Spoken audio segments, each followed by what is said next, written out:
les 5 dernières minutes, nous recevrons Noël Perna. L'humoriste a inventé le personnage de Mado, la niçoise, dans le bar de ses parents. Elle s'installe pour une semaine au Casino de Paris avant une grande tournée partout en France. Elle a commencé par faire rire les clients du bar de ses parents.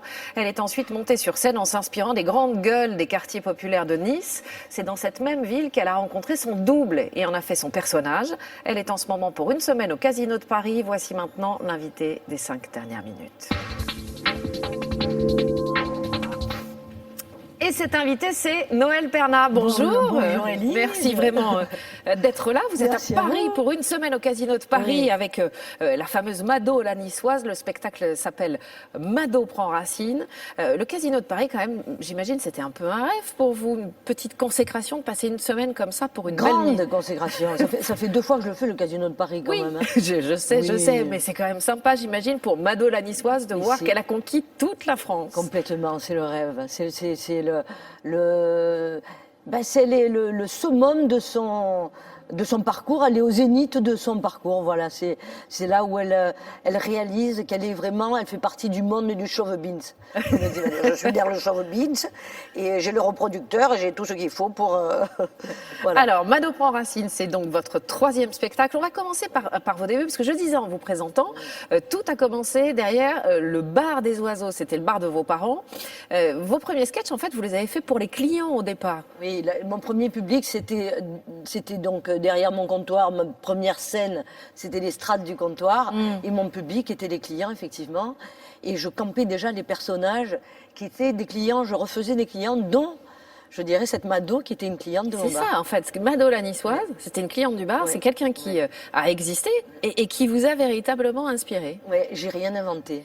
Élise, vraiment, je n'ai rien inventé. Elle a existé et en plus, elle était caractéristique de toutes les femmes de ma région. Voilà, donc à travers elle, on voyait toutes les femmes de mon quartier, non seulement de mon quartier, mais de toute la région PACA, on va dire, largement. Alors, vous les moquez, comme on dit dans le Midi, mais vous avez une vraie belle tendresse pour tous ces personnages quand même. Ah oui, non, parce que c'est des gens avec qui j'ai vécu. Donc, c'est un vrai lien, une vraie histoire. Et ça ne peut pas être sarcastique, c'est forcément avec un lien avec beaucoup d'humanité, voilà. Et Mado, c'est ce qui fait aussi sa touche particulière, c'est qu'elle a une grande générosité et beaucoup d'humanité. Elle a envie de donner, de partager. Ouais, ça, vous aviez envie de ce personnage-là. C'est normal, le personnage central d'un spectacle. C'est un personnage de rêve, ça. C'est formidable. Alors, ça s'appelle donc Mado prend racine. Racine comme l'auteur de tragédie. On a du mal, franchement, parce qu'on connaît Mado depuis quelques années, à imaginer Mado jouant Phèdre.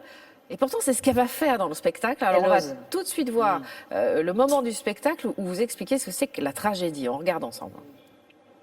Le showbiz, c'est pas mon vrai métier, c'est mon violon d'Inde. Voilà. Eh bien, avec ma troupe, j'ai monté un spectacle de showbiz culturel. La tragédie de Phèdre. Oh putain. Phèdre de Racine, monsieur, dame. Oh putain, personne n'a l'air de connaître. Remarquez, attention, moi je suis comme vous. Hein. Moi, Racine, avant de le lire, je ne le connaissais pas. Hein. Pourtant, des tragédies, j'en avais lu. Hein, dans Gala, dans Voici. Ah non, c'est une pièce comme ça. Et monsieur Dame, revenez demain. Hein. Ça se passe tout en Grèce. Oh, la Grèce antique, à l'époque, c'était les rois de la tragédie. Hein. Hein?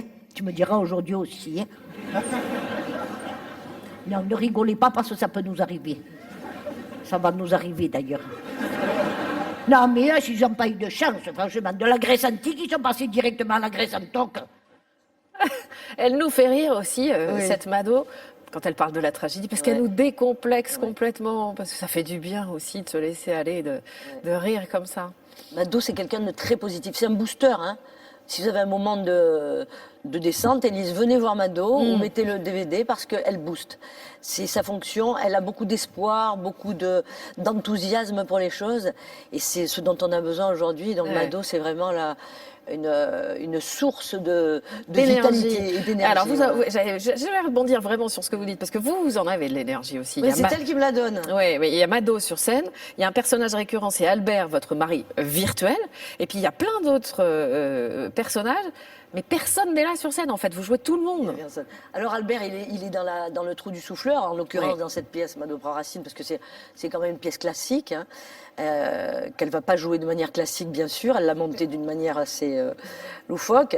Et en fait, elle fait de la tragédie de boulevard. Ouais. Elle a inventé un nouveau genre. C'est pas mal. Mado, c'est quelqu'un qui ouvre des voies nouvelles, voilà, elle peut nous surprendre, et tous ces personnages qu'elle fait émerger à un moment d'on ne sait où, hein, et bien avec un simple costume, un simple foulard, et ben elle crée ce sont des gens qu'elle connaît, qu'elle aime. Ouais, il y a toute une famille, que tout j'ai un côtoyé clan. dans mon bar en plus, vraiment, tous ces gens. Alors, preuve que le succès est bien là. On l'a vu au travers de vos derniers spectacles, ça marche très bien. Là, vous êtes encore une semaine au Casino de Paris, puis en tournée partout en France. Le cinéma vous fait des propositions maintenant. Il me fait du clin d'œil. Ben, c'est bien. Un clin d'œil, il me fait. Alors, pas avec Mado, mais quand même avec un personnage, avec les Chevaliers du Fiel notamment, pour interpréter un personnage méditerranéen, on va dire. Et avec une grande réalisatrice, parce que là c'est encore un projet embryonnaire. Vous dites pas son nom. Mais je dis pas encore, je me retiens pour pas le dire. Et donc c'est deux beaux projets qui vont ouvrir encore des voies nouvelles. Formidable. Voilà, cette Mado, elle ouvre toutes les portes. Période faste. Venez la voir parce qu'elle vous ouvre toutes les portes. Période faste pour Mado. Merci à vous, Noël Perna. Mado prend Racine. C'est jusqu'au 17 février au Casino de Paris, et puis surtout aussi en tournée partout en France ensuite. Ah oui. Merci. Venez. Merci. C'est la fin de cette édition. Merci à vous de l'avoir suivi. Tout de suite, la météo complète, Nathalie Riouet. À 20h, vous avez rendez-vous avec David Pujadas. Quant à nous, on se retrouve demain, même lieu, même heure.